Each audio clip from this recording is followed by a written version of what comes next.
What is a revolution? The Russians tried it. Imperial Russia dies as Tsar Nicholas abdicates in March. His future, Soviet bullets and an unmarked grave. So did the Iranians. There were celebrations in the streets of Tehran.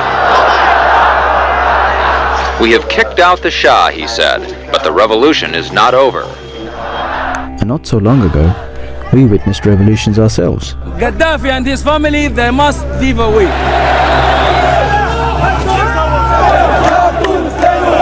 This is the Egyptian democracy, not hypocrisy. Revolutions are nothing new. They are historical facts of life. Like it or not, we as a species have a spirit of revolution in our hearts. And there is no sign that we have come to the end of the revolutionary experience.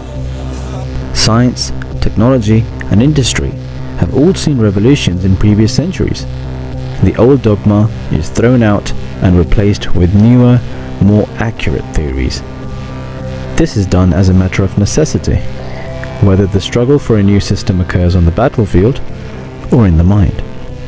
There have been people that have brought a spiritual message. They've given it to their people, whether it be at the time of the Greek philosophers, which you can kind of postulate that there must have been some form of guidance there as well, whether it's Buddha, whether it's Krishna, whether it's Adam, Abraham.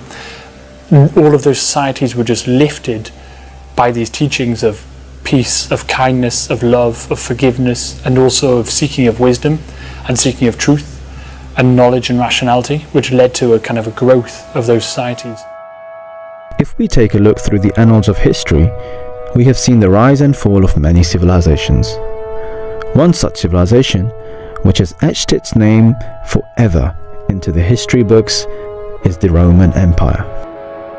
As rulers, the Romans brought their political institutions, their laws, their culture, their roads, their currency, and their language to the people they governed, thus making an indelible mark on the whole of Western culture and society. So much so that the modern world of today is largely shaped by the legacy left by the Roman Empire.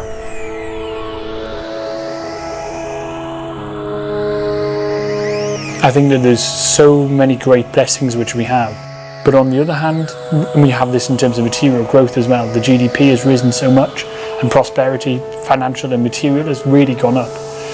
But then we have huge problems in our societies as well, where you've got very high levels in some places, very high levels of obesity, very high levels of crime, teenage pregnancy, alcoholism, drug addiction, huge inequality and disparity between that wealth. So we've had great growth, but we haven't been able to distribute it properly. So then you have all of the problems which come from that.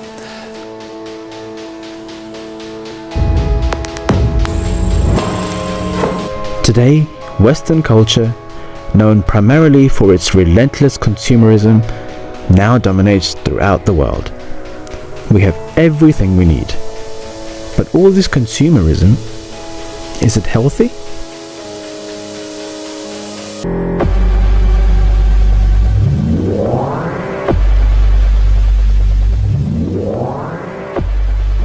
This is criminality, pure and simple.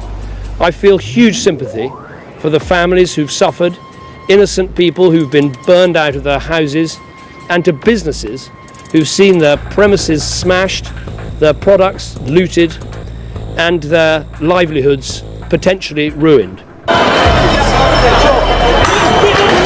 It's like a pressure cooker and it's waiting to explode. This is nothing. So we would be foolish to kind of complain about the developments we've had, but there seems to be a vacuum or a void in our society where we are struggling to reap the benefits of this growth and to know what to do with it. Every day you see on the TV trainers being advertised. 120-pound trainer. You know what that's like for a parent like me to have to try and buy for my son? People say, well, why does he have the 120-pound trainer? Well, if you shove it in his face on the TV and you tell him that it's the best thing to have and it's the top of the grade, then why should he want it? But to me, it seems like there is a real crisis in the West on this deep level about why are we here, what do we do with our time here, what's the purpose of this existence. And without answering those deeper questions, then you have real problems which come. And just to talk on a personal level, you have teenage boys that do not know really how they should live, what values they should hold, what they should do when they interact with their friends, what sort of role they should play in that group. Should they play a role of humility and modesty and compassion and kindness? Or should they play a role of acting the fool, happy slapping somebody, stabbing somebody?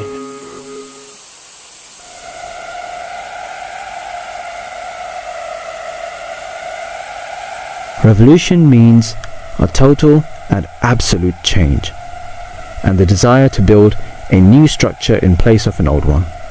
It is only logical that the new structure is built upon the premise of the old one, but independently of it. Rome wasn't built in a day, and it certainly wasn't built on the remains of another civilization. We are in need of another revolution.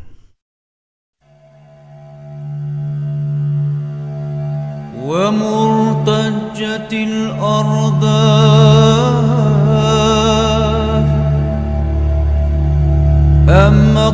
This area of the world was the cradle, or probably was a fountain of spiritual enlightenment, but not just spiritual, scientific enlightenment. The growth of medicine, the growth of science, the growth of mathematics, the growth of philosophy. These things had absolutely flourished in this place, from this absolute, not just a physical desert, but also an intellectual desert and a moral desert. There was this oasis which came, but just spread and cascaded out. And the strange thing is that what we see now, when we think of Islam now, we think of something very terrifying. We sometimes think of something which is lacking that intellectual development. But if we look at the true Islam that came at that time, then it literally brought the brightest possible intellectual light and energy to those people that led to this great change. And this was the teaching of Islam, which was brought by the Holy Prophet of Islam. May the peace and blessing of God be upon him. And we sent not the messengers, but as bearers of glad tidings and as warners. So those who believe and reform themselves, on them shall come no fear, nor shall they grieve. This quote from the Holy Quran shows that religious progress is dependent on revolution and reform. When God sends down a messenger to the world, he comes because man has lost his way and has started to act in ways which are completely unnatural and immoral.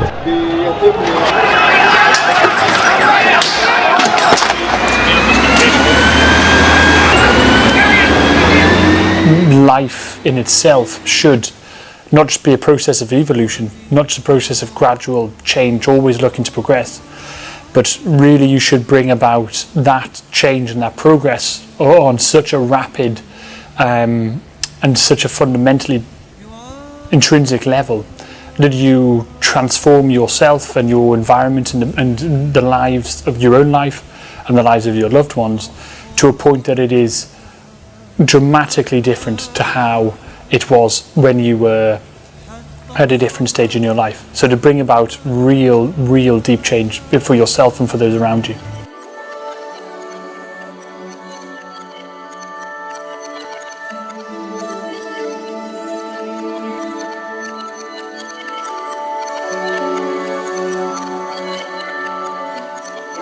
After the advent of the promised Messiah, peace be on him, what is the religious revolution that must now occur? It is a return to Islam, a move from selfishness to sacrifice, consumerism to caliphate, from immorality to morality. The promised Messiah, peace be on him, set in motion the wheels of the revolution, and it is our task to continue to drive forward this revolution of peace, love, and absolute justice. I already know that inside of everybody's heart, we all have this voice which whispers to us, love your parents, give to the man on the street, don't bully, don't abuse that person, the weaker people in our society. Have self-respect and respect others around you and have compassion and be peaceful. And the most pleasing thing I think for all of us is if we are true to that voice. And I would say to be true to that voice is to be true to yourself, it's to be true to God, and it's to be true to one another. And I would say that is the path of spirituality. And in Arabic, that is translated as Islam. But really, that word is really based on truth to yourself. This revolution does not require the shedding of blood, but the changing of mindsets and ideas, and perfect obedience to Khilafat. अगर हमें अपने जायज़े लेते हुए ये बात नज़र ना आए कि हमारा आज हमारे गुज़रे हुए कल से बेहतर है रूहानी हालत में, तो फिर हमारे लिए लम्हा फ़िक्रिया है। हज़रत मसीह मौऊद अलैहिस्सलाम फरमाते हैं कि ईमान सिर्फ़ इसी का नाम नहीं कि ज़ुबान से कलमा पढ़ लिया, ला इलाहा इल्लल्लाह मुहम्मद रसूलुल्लाह। ईमान एक नहायत बारीक और गहरा राज है और एक ऐसे यकीन का नाम है जिससे जज्बात नफसानियाँ इंसान से दूर हो जावें और एक गुनाहसूज हालत इंसान के अंदर पैदा हो जावे, यानी गुनाहों को जलाने वाली हालत पैदा हो जाए। अशहदु अल्ला इलाहा इल्लल्लाहु वहदहु। This is the religious revolution which is now upon us. Not a revolution of the sword, but of the heart. An overhaul of the corrupt system, and in its place a message of peace, modesty, humility, and sacrifice. This is the real revolution. Ashhadu anna Muhammadan. Abduhu wa Rasuluhu.